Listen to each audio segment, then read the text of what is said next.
Welcome everybody to our webinar today on growing your calm to support your child by Dr. Caroline Danda. And before we get started, let me share a little bit about Dr. Danda in case you're not familiar, but she's a clinical child psychologist specializing in anxiety, depression, ADHD, and big emotions. She loves working with kids, teens, and parents, as well as collaborating with schools. As a mother of three, she relates to the challenges that families face and tailors evidence-based strategies to fit each person and their life. Dr. Danda has a passion for sharing what she knows and empowering others with practical strategies. She appreciates partnering with TouchPoints and their educational platform and using TouchPoints in session and with families as a practical tool to help them grow parts of our brains. So with that, welcome, Dr. Danda. Let me get you started with your PowerPoint. Awesome.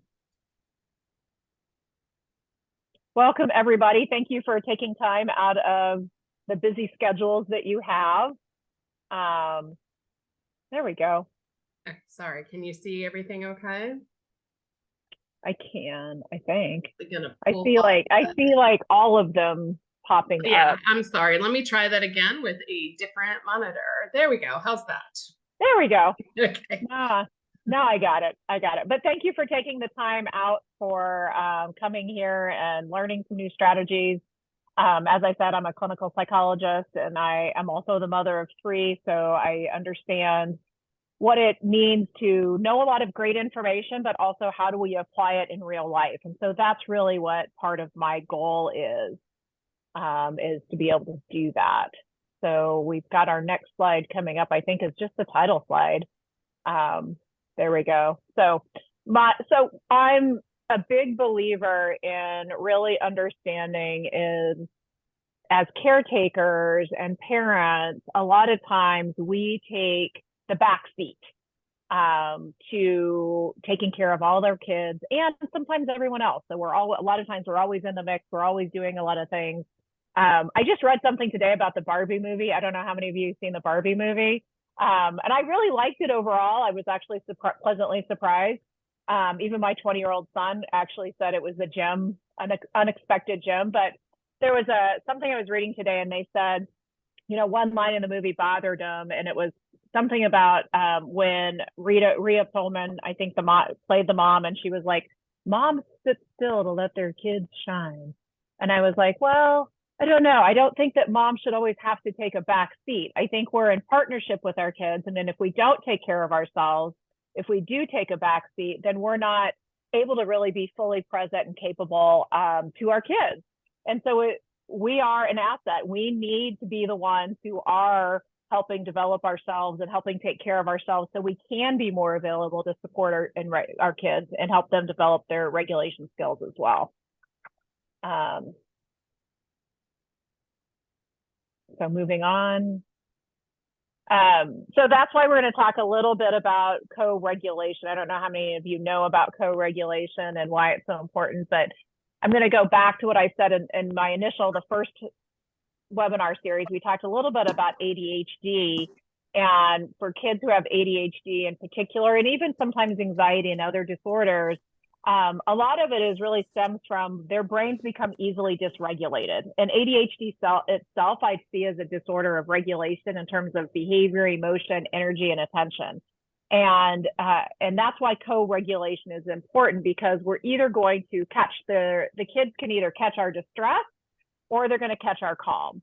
And so our goal is to be able to create a space where they can catch our calm instead of adding to the stress and dysregulation, which is really hard, especially if our kids are presenting with challenging behaviors. It's really hard because that actually does trigger us and we do get stressed and our response is often very intense, but that may not be the thing that helps our kids. So if we are rushing out the door and we're like, hurry up, when does that really work? It probably doesn't. Same thing if we're like, come on, calm down. So if we have an intensity about us, the message to our kids is to stay dysregulated. So we want to learn, how do we take care of ourselves, which is not only helping them catch your calm, but it also actually is really good for us as people, because moms are people too.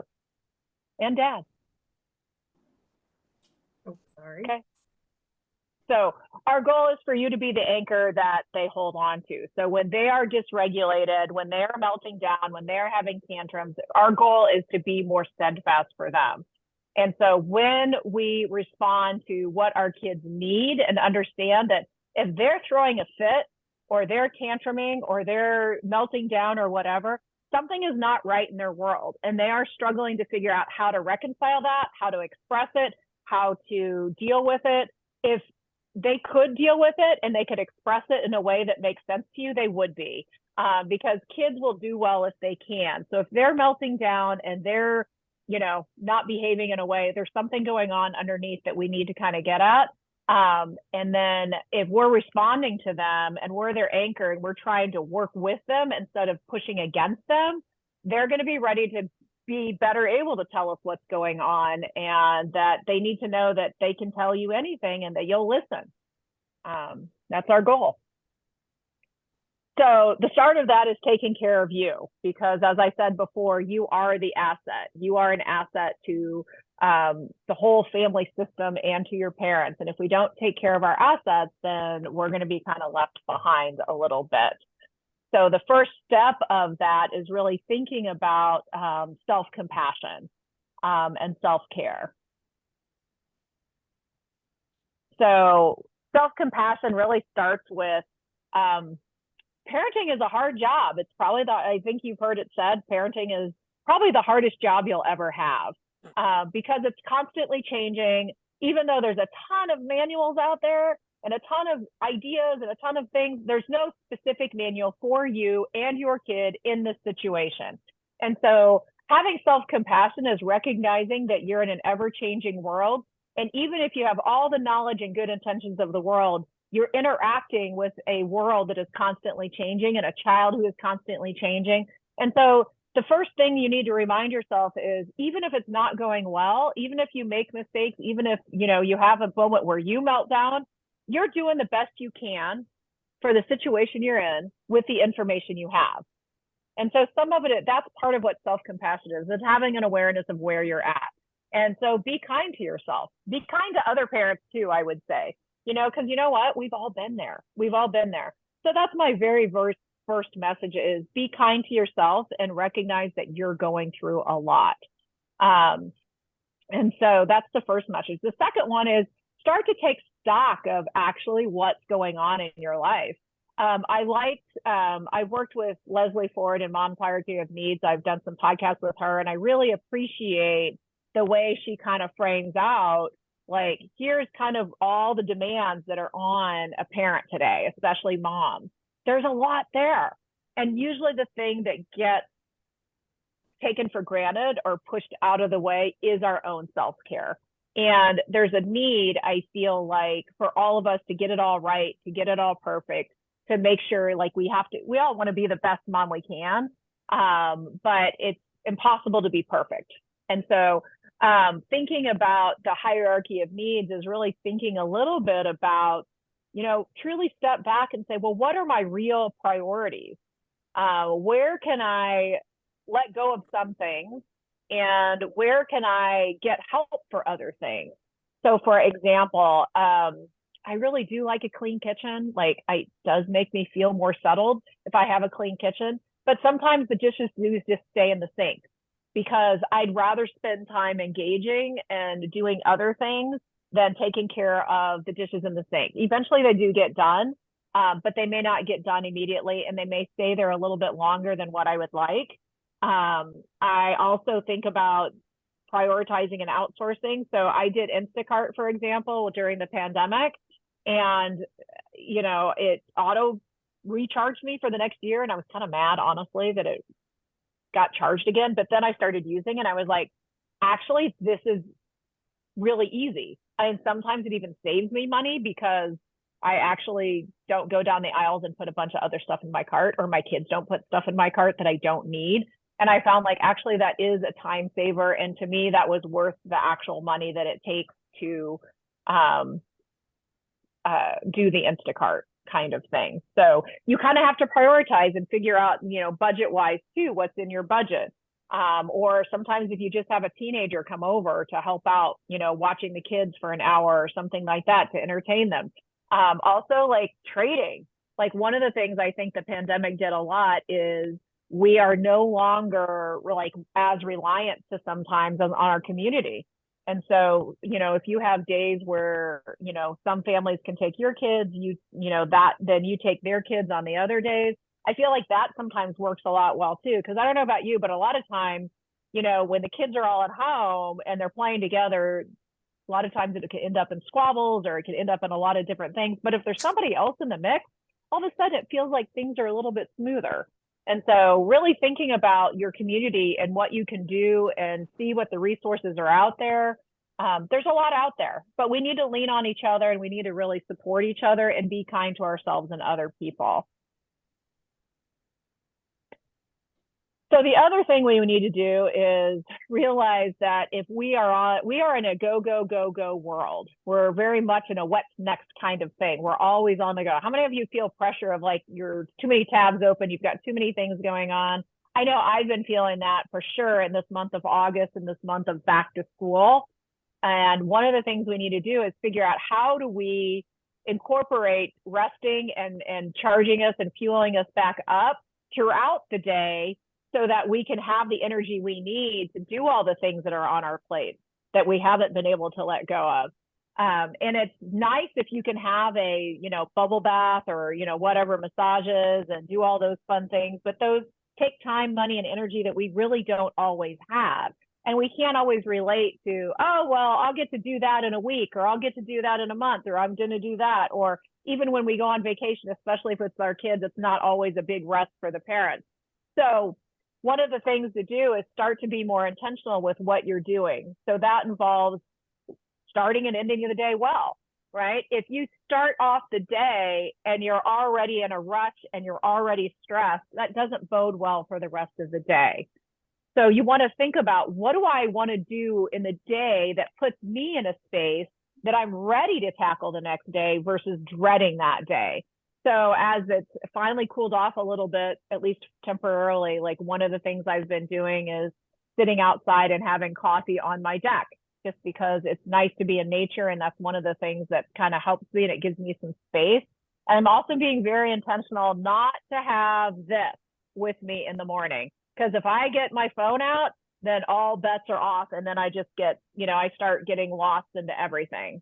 Right. And so think about like, sometimes also I have, I don't think I pulled out my book, but I'm going to reach over here and pull out one of my books that I've been reading in the morning too, just as an example of things. I like, this is a good book that I've been reading too. It's called Living Untethered, but it's just kind of helping me be mindful about being me and being aware of what's going on and developing yourself. So this is actually a really good book, but I only read 1 or 2 pages a day. And that kind of helps me set my day on the right course. But then also you want to end the day well. And so you want to think about, what do I need to do to transition to bed for me? And so part of actually beginning the day well is sometimes thinking ahead about like, what do I want tomorrow to look like, what's on my agenda, and kind of getting your to-do list, but kind of getting it out there and out of your head so that you can wake up knowing what you need to do and not worrying about what you need to do. It's also thinking about, I do like to do some reading, or I listen to music. I use Insight Timer with binaural beats. I use TouchPoints. So sometimes before I go to bed, I'll throw them on 30 minutes before bed. And that helps me kind of settle into my sleep time. Also, like, I like to do TouchPoints sometimes, like after I've dropped the kids off. And sometimes it has been a stressful morning. So if I pop those on, like on my way to work, it just kind of settles me in and gets me ready for the day. I use them on the blue setting. You want to make sure you're getting enough hydration and nutrition and movement and sleep. I know that's easier said than done, but if our body is not functioning well, then our brains and our emotions are not going to function well. So you want to think about like always having some kind of like water bottle. There we go. I filled this one up, and I know if I filled it up twice and drank twice, then that gets me, I think it's 80 ounces total. And I'm like, that's pretty good for a day. So sometimes I like to have that, and I'll do that the night before. So last night I filled it up, and then I so I had it this morning as I walked out the door. You also want to think about, nutrition is another important one. You want to think about how you streamline that. I love the ideas of Taco Tuesdays just because we already know what it is. And you can vary it up. Like we have Mexican Mondays. So sometimes it's a taco, sometimes a burrito, sometimes it's a bowl, sometimes it's a not salad, like whatever, but it's like some kind of Mexican themed type of food. But I think streamlining those things is really helpful when we know what that is. Movement is also important. We all need movement in our bodies. Exercise gives us positive reinforcement. So, even if it's a little bit of movement, I think sometimes we have this idea of exercise needs to be, well, if I can't get out and exercise 30 minutes a day, or I can't do this class or whatever, that's like exercise. And I agree. I think if we could do that, I think it's absolutely fantastic. If you can go play pickleball or tennis or go for a walk or go to your cardio class or do a spin class, I think that's amazing. And I think we should do it when we can. But even when we can't, sometimes I like to think about having like other movement throughout the day.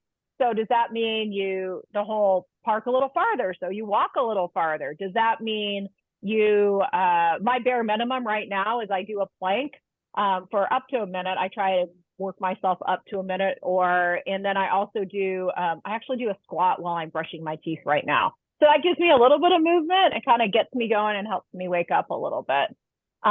We do want to make sure that this is unplugged daily.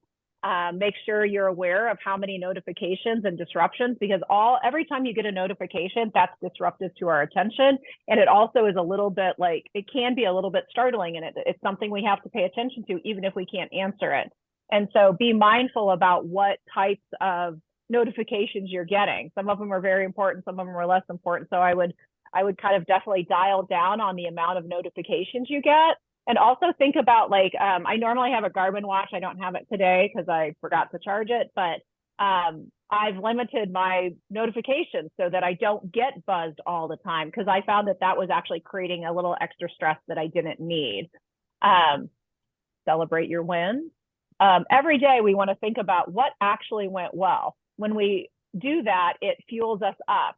So I kind of think about a yin yang where, we have a lot of the dark, there's always going to be things that don't go well, and our brains will naturally pay attention to that. But honestly, we have a lot of things that are going well. And so a lot of times if we notice our mood or our irritability or things like that are not where we need it to be, it probably means we have too much of the darkness and we need to kind of find more of the light. And we do that by thinking about, well, what actually went well today? Right? And also putting in these things that give us rest and recharge, right? And especially as a parent, I think, and especially as a parent of any children that present challenging behaviors, I think we really need to celebrate our wins, because there is a lot that's going well, but sometimes when things are not going well, we tend to overshadow it with the things that aren't going well. But you're all amazing parents and you're doing the best you can. And when we can also recognize what's going well, it also makes it more likely we'll do it again in the future. And it gives us more hope of okay, there are some things going well. There are some things that are happening. I'm going to come back to breathing. Stay in the moment. We'll talk a little bit more about mindfulness and being in the moment. Nature, movement, connection, that goes, I say, if I can, a walk with my friends outside is like my trifecta of kind of recharge, because it gives me a lot of those different things that kind of help our bodies and brains kind of regulate. Anything that involves creativity and humor. My favorite thing is in my office, I have a pun a day calendar, and it just, they're stupid dad jokes mostly, but they're actually kind of having a little humor in there. So if you guys have anything that you guys do to rest and recharge, I would love for you to maybe pop that in the chat. I don't know that I can see it, but I think maybe other people can see it or whatever. But you might want to pop that in the chat so you guys can share and figure out what is it that you guys like and what works for you guys, because what works for one person may not work for the other. And so the other thing that we'll talk about is just creating a habit of some of these things. So we'll go on to the next one. We're going to talk about emotions and supporting. We're going to flip right past that slide, actually. So thinking a little bit about, being mindful. I mean, how many people really know kind of what mindfulness is? I think there's a lot of different perceptions of mindfulness, but mindfulness really means paying attention to where we are at in this moment. And the very important thing about that is we're not only paying attention to where we are at right now, we're not judging ourselves for what is happening, right? So a lot of times what happens when we have a moment and our kids are dysregulated or we're feeling dysregulated, we're outside of the moment. A lot of times we have a lot of what I call, we have all these stories that happen about like what happened in the past, or here they go again, or oh my gosh, today's going to be the worst day. And we make all these judgments about what's going to happen because our kids maybe can't find their shoes, or our kids having a tantrum. And then we're thinking, oh my gosh, well, what if they keep doing this? Like, I mean, they can't be doing this when they're a teenager. I'm like, is this going to be happening every day? Like, we start to create all these stories that magnify all of our emotions. And so if you're trying to get out the door, your goal in that moment is, okay, I'm going to have to slow down so I can figure out what's going on to get in the way of my kids not getting their shoes on, and how can I help move forward, right? So you're really just focusing on the moment of time. Now, if you're having trouble getting out the door every day, we need to take some time later on to problem solve that. That's very appropriate to do that. But in the moment, it's not helpful to have all of that chatter. And so if we could be more focused on, okay, here's where I'm at, this is what I need to do. If they are melting down and they are having trouble, then they are struggling, right? They don't like feeling that way. And so you think about, in this moment, what can I do to help move this forward? Even if I don't like it, right? You don't have to like what's happening, but you can kind of know what's happening.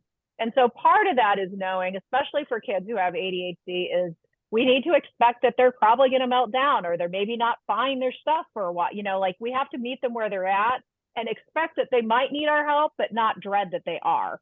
So for example, in the mornings, if they're always having trouble getting ready in the morning and getting out the door without a lot of reminders, then part of it is, well, then I need to back up. If I just start with the expectation of they're probably going to need my help, then I can go and give them help if I don't have to do getting myself ready at the same time. So I have to set aside time whenever I'm there and available so that I can help support them. And if they get ready on their own, then it's just a bonus instead of stress. But that means maybe that I have to set my timer maybe 5 or 10 minutes earlier. I have to set my timer. But I think that's really helpful to be able to have that idea of meet your kids where they're at and give them the support. Just because they're there doesn't mean they will stay there. And the more that we practice mindfulness, the more it becomes part of who we are. And the more our kids also will experience some of the benefits of us being mindful. Because when we're modeling and coping and engaging in it, they are seeing us use that as a coping mechanism without us having to point it out necessarily, because actions do speak louder than words.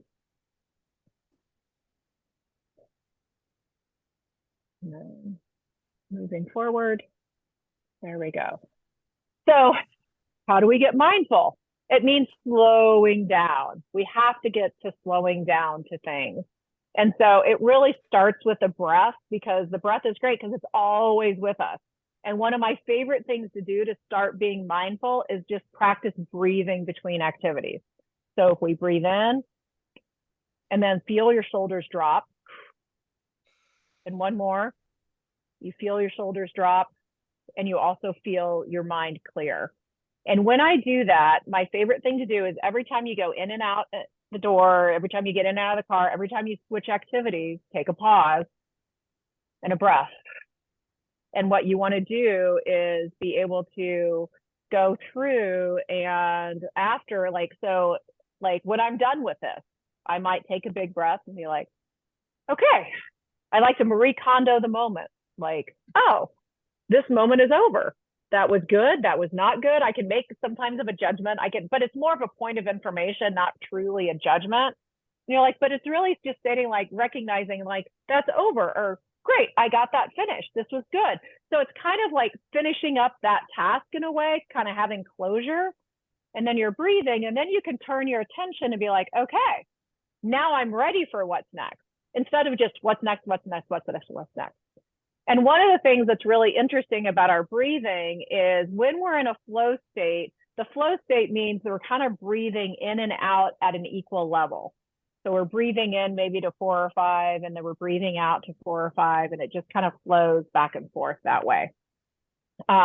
When we need to calm, one of the things we can do is actually, if you breathe in shorter than you breathe out, that's actually a signal to our bodies that we need to down regulate a little bit. So if you breathe in like to 4 and let out till 6, breathe in and then breathe out. So that letting out that longer breath is actually a signal to our body whenever we're in that dysregulated state. And eventually we want to get back to that flow state where we're just moving through in an even pace. And the more that we practice it throughout the day, it just becomes our own stress release valve. And then if we're doing it, so imagine you're picking up the kids in the car line and everybody gets in, and you just take 5 seconds, not longer than that, because I know the car line people really want you to go, but everybody gets in and then you like take your breath and then you go, right? So the more that you do those kinds of things, it also cues the kids to be doing those things too. And so that's really helpful to do. Okay. So really, in that mindfulness, what it does is it helps us decrease the chatter in our heads. So we really want to be able to get to this point where we're more focused on where we're at right now in the moment, because that's so much easier to deal with. And so when we have more mindfulness, it allows us to be more aware. It interrupts the flow of the negativity, and it allows us to recharge. It conditions our nervous system for calm, and we become more active in choosing how we want to respond versus reacting, which is ultimately what we want our kids to do too. So again, the more that we're able to embody this type of being and this way of being, then the more that our kids can also kind of catch that calm and catch those strategies and build on those. Okay. So part of what we do when we're mindful is it means part of that non-judgmental thing is we're observing what's going on, almost like you're a director and watching things happen from a director's perspective instead of taking everything in. And so one of my favorite ways to do that is with the mindful stop. I don't know if somebody's heard of these before, but it's really like thinking about stop is actually STOP. So it's an acronym. And the first letter is actually means stop, because a lot of times we're just go, go, go, go, go, go, go, go, go. But if you are dysregulated or your kids are dysregulated and we just keep going, just like if you were in driving and you were lost and you just keep going, you're just going to get more lost. So you actually have to kind of take a pause from that activity and then take your breath. And then with the observing, you become the noticer. What actually is happening here? What are my thoughts? What are my feelings? But use this attitude of noticing rather than I'm so frustrated versus I'm noticing I have that feeling of frustration, or there's that feeling of frustration. Can you hear the difference in that? How, like, when you just say, I'm so frustrated, it's like, I'm so frustrated, period. What do you do with that? There's no place for it to go, but if you're like, oh, there's a frustration, right? And so we want to be able to recognize what those feelings are and then decide what to do with those. In the end, thoughts and feelings are simply messengers. We get to decide how relevant they are, how helpful they are, and what you can control. And we take all that in that observe section, and then you can proceed with a plan that helps you move forward in this situation. So we got to know our emotions. So I mentioned earlier that our emotions all tell us things, but a lot of us are not really, our emotions tell us a lot of things. And they're really messengers, but some of us are not aware of what those messages are. So it's actually really helpful to know what those messages are. So not only can we read ourselves, but it also helps us understand what's going on with our kids. So sad, I guess just go ahead and highlight all of them. So they're going to be, I think they fly in. So just do them all. I think it'll just be in the interest of time. We'll just do that because I think we're about out of time here. But my favorite feeling is actually mad, because it actually says, I have a problem. Something's not going my way. Think about the last time you melted down or your kids melted down. Absolutely. Isn't that what's happening? It's a brilliant feeling to have. But we actually don't need to stay in the mad. Because the problem is when we stay in the mad, then our thinking brain is restricted and we can't actually solve problems if we're stuck in the mad. But if we recognize there's the mad and you're like, okay, this is a problem. Okay, got it. All right. Let me slow down and figure out what am I going to do at this point, right?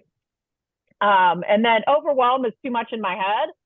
So if there's too much in your head, then maybe we need to get it out of your head. So we need to do things to kind of say like, okay, well, what can I do to kind of sort out everything in my head? And some of that's being that mindful and breathing and like taking it away and doing the stop and then figure out where am I at right now? So, and then the other thing to do is the cope out loud. So all the things we're talking about and dealing with feelings, when we cope well, it's all internal.